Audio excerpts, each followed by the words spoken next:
అధికారుల అలసత్వం అతనికి శాపంగా మారింది. సొంతింటి ముందే గుడిసెలో నివసించేలా చేసింది. గృహ నిర్మాణ శాఖ నిర్వాకానికి బలైన ఓ అభాగ్యునిపై ప్రత్యేక కథనం.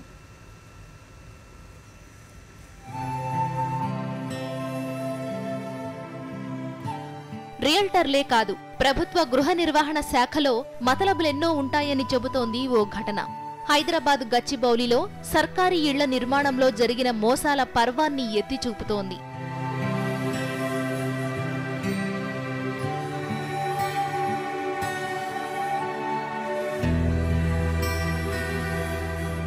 పూరిపాకలో ఉంటున్న ఇతని పేరు రమణమూర్తి. సొంతూరు కృష్ణా జిల్లా చిరివాడ. బీకాం చదివిన రమణమూర్తి ఉపాధి కోసం 1980లో హైదరాబాదుకు వచ్చాడు. 1993లో గృహ నిర్మాణ శాఖ గచ్చిబౌలిలో ఇళ్ల నిర్మాణంపై ఇచ్చిన ఓ ప్రకటన చూశాడు. దరఖాస్తు చేసుకున్నాడు. ఇంటి ధర 2,45,000 రూపాయలు. వాయిదా పద్ధతిలో 1,04,000 రూపాయలు చెల్లించాడు. ఆ తరువాత 252 గజాల విస్తీర్ణం ఉన్న ఫ్లాట్ నంబర్ 63 క్వార్టర్ను రమణమూర్తికి కేటాయించింది గృహ నిర్మాణ శాఖ. సొంతింట్లోకి అడుగుపెట్టిన రమణమూర్తి ఫ్లాట్లో మౌలిక వసతులు లేకపోవడంతో అధికారులను నిలదీశాడు. మీరు స్టార్టింగ్ ఇక్కడికి వచ్చింది కూడా ఎందుకు వచ్చామంటే, మీరు తీసుకుంటారా క్యాన్సిల్ చేయమా అని అడిగితే మేము ఇంటికి వచ్చాం. మరి ఎందుకంటే క్యాన్సిల్ అయిపోతుంటే భయం కదా, సమస్యలు ఉంటాయి, అవన్నీ పట్టించుకోవడానికి ఎట్లా కుదురుతుంది మాకు? నువ్వు తీసుకుంటావా, ఇక మీ రెడీ అయింది మీ క్వార్టర్, మీరు తీసుకుంటారా క్యాన్సిల్ చేయమా అని 3-4 సార్లు అట్లా లెటర్స్ వస్తే భయపడి, నాకు తెలియదు కదా మొదటిసారి గవర్నమెంట్ అయితే మనకి సేఫ్టీగా ఉంటుందనే ఉద్దేశంతో దీనికి అప్లై చేసుకున్నాను. నేను గవర్నమెంట్లోనే ఇన్ని సమస్యలు ఉంటాయని తర్వాత వచ్చాక కదా తెలిసింది.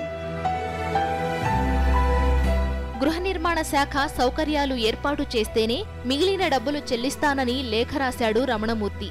బకాయి చెల్లించలేదని 2000వ సంవత్సరంలో క్వార్టర్ రద్దు చేస్తామంటూ అధికారులు హెచ్చరించారు. కనీస వసతులు ఏర్పాటు చేయకుండా బకాయిలు ఎలా ఇస్తానంటూ అధికారులతో వాదనకు దిగాడు. అంతే, 2004లో కోర్టు నోటీసులు పంపిన అధికారులు ఇంట్లో నుంచి రమణమూర్తిని గెంటేశారు.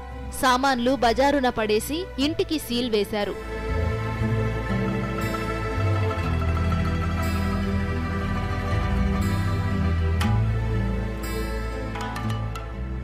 నేను 3 విషయాల ముందు సిబిఐ ఎంక్వైరీ చేయాలి. మా అమ్మగారిని తీసుకొచ్చి తక్షణమే నా దగ్గర దింపాలి.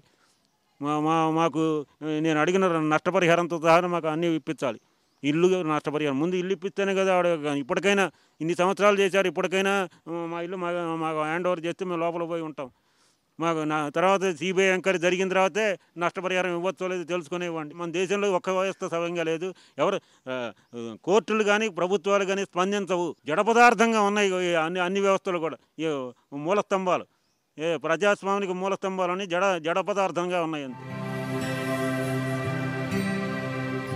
2006లో క్వార్టర్ను వేలం వేయడానికి హౌసింగ్ అధికారులు సిద్ధమయ్యారు.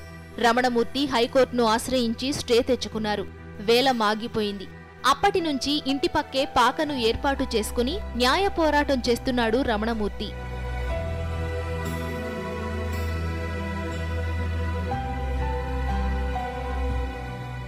ఆ ఇంటి గురించి ప్రతిరోజు అరుస్తాడు కానీ ఎవరు పట్టించుకునే వాళ్ళ లేరు వాళ్ళకి.